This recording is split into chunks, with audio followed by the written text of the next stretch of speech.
Thank you very much. We're going to do a deep dive today on online assessments so that you have some perspective on different techniques and strategies.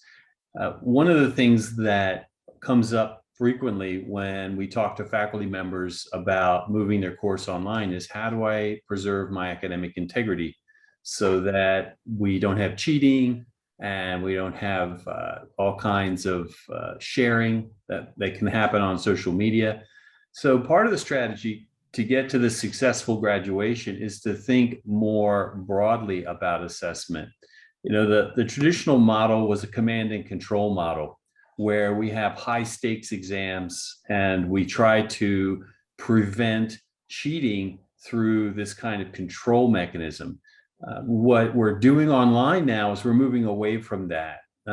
There is a corollary to that high stakes command and control environment online, and that's proctored testing.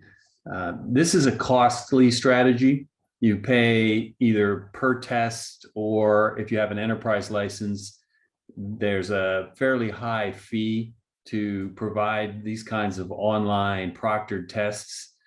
We use this technique at ASU for professors that still want to do the high stakes summative assessment, but we're moving away from this. It's really not a healthy assessment strategy online because it just reinforces the idea of high stress, high summative assessment model, which we're moving away from. I'll talk more about that in a minute. If you are using proctored exams and you already have a partner for that, I'd be interested during the discussion later to share, if you could share that knowledge with your colleagues. With the technology evolving very rapidly, there's always new ideas that are circulating. I want to start off by giving you what I think of as the answer to this challenge. We put together a brochure a number of years ago at ASU Online called Cheaters Never Prosper. And we're going to share this link in the chat. So I'm giving you the final answer at the start of my discussion. And it has a number of strategies, 46 different strategies for changing the way you think about assessment and academic integrity. Some of them are very simple, basic changes, and some are more elaborate and complex, but it's the full spectrum of ideas.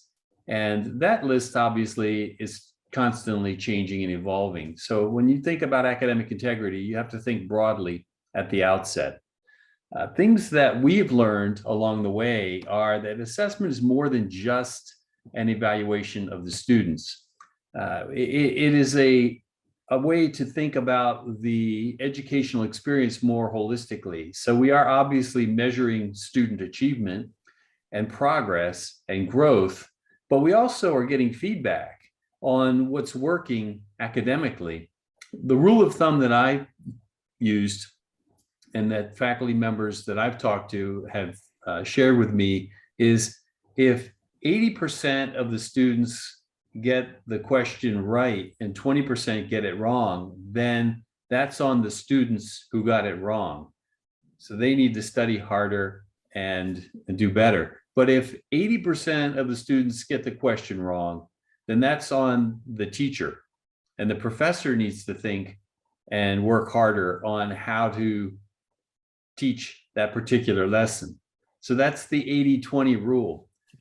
As a way to think about how to help use an assessment as a way to get better feedback on the course design. Obviously, for the professor, they need to know where all the students are in this knowledge development. You're probably familiar with grading on a curve. Some professors who find that students don't do well in their assessment simply adjust the goal so that the students are graded on that curve. We want to avoid that by developing a more holistic approach that we'll talk about, and thinking about this as a feedback mechanism, not just an evaluation mechanism. You've already heard about Quality Matters, I hope, as part of the conversation around the e-learning initiative. The thing that Quality Matters does is it integrates this framework for more integrated assessment into the planning and development of the course. So if you aren't familiar with Quality Matters, we encourage you to become familiar with it. You'll be hearing more about it in the future as it becomes part of the MasterCard Foundation program. And we also think about assessments as a resource for a 360-degree review of the course. How did students do on a particular lesson? How did the assessment strategy affect the withdrawal rates and their final grades? All of these things can be integrated into this conversation.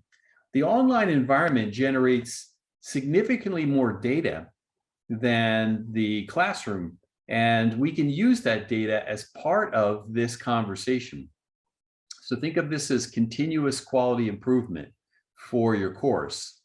Also, when you think about assessments now, it's not just about the online or e-learning space. These lessons that you learn from Quality Matters and from changing your assessment strategy are valuable in the physical learning space as well.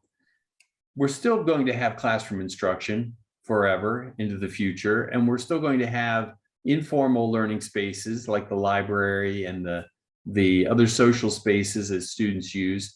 So assessments can be used not just online, but also as part of our physical environment. So as you look at ways to integrate different strategies for assessment, you'll be able to utilize all of these ideas in the traditional classroom as well as the online environment. So that's one of the benefits that our faculty members have learned over the years working with ASU Online. So what are some of the ways that we can structure these? Thinking about the traditional backward design model, when you have your learning objectives defined clearly, that's going to drive your assessment model. In answering a basic question like, how will I know that learners have achieved the objective, will focus the faculty members, in this case, the champions and the other professors who are working on online courses or modules, so that they can then develop activities to ensure that students can learn those objectives. So this backward design model is the cornerstone of rethinking your assessment strategy.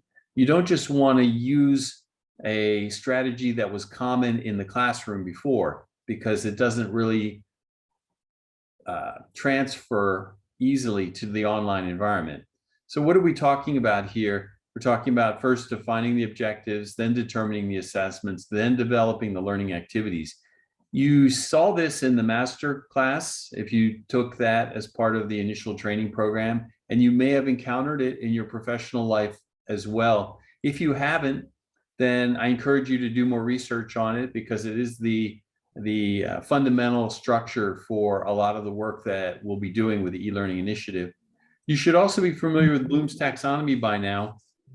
This is a way to think about different levels of assessment. In the high stakes final exam model, the traditional classroom, it's really focused on remembering and understanding. And where we want to go with the online assessment and then eventually feed that back into the classroom is to do more application, analysis, evaluation, and creativity. So as you look for ways to assess the higher order thinking, it gets more and more interesting and more engaging for the students.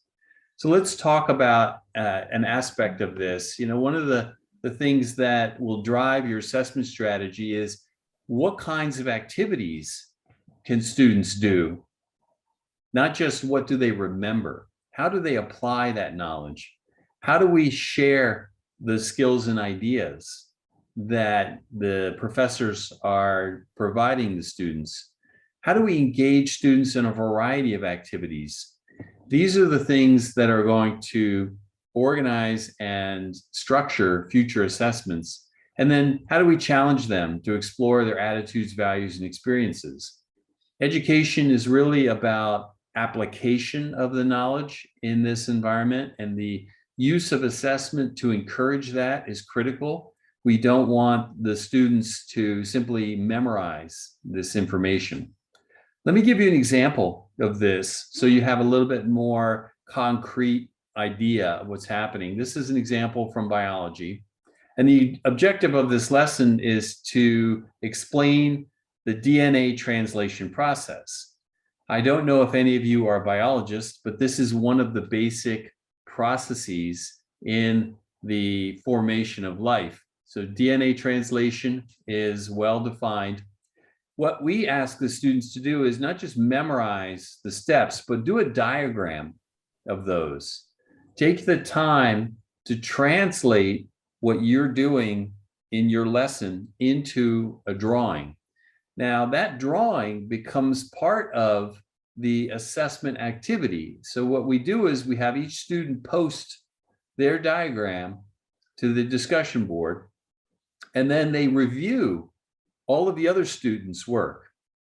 If the class is too large, let's say you have 40 students or more, you break them down into smaller groups, perhaps groups of 5. And that way they can work on reviewing 4 other diagrams. Now they do that because they have to begin to apply their knowledge to the evaluation process so that the students are actually giving feedback to one another. Like, I like the way you described this phase of the DNA translation process to another student. And they learn that way. They learn how to use their higher order thinking of evaluation and analysis so that they actually get 2 benefits from this assessment exercise. First, they have to do the work to produce the diagram. And then second, they have to do the work to evaluate. And then finally, the students get to vote on which of those 5 diagrams they think expresses the DNA translation process the best. So this helps the professor also because it reduces the grading workload. The professor now has information about the different approaches and the evaluations that the students have done on their peers' work.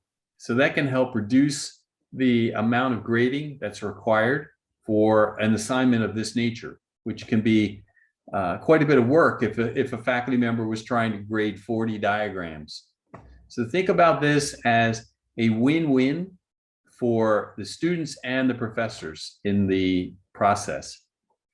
Obviously, there's a lot of challenges to this. The benefits are, as I described now, constructing that knowledge, fostering the higher order thinking, engaging students in the process.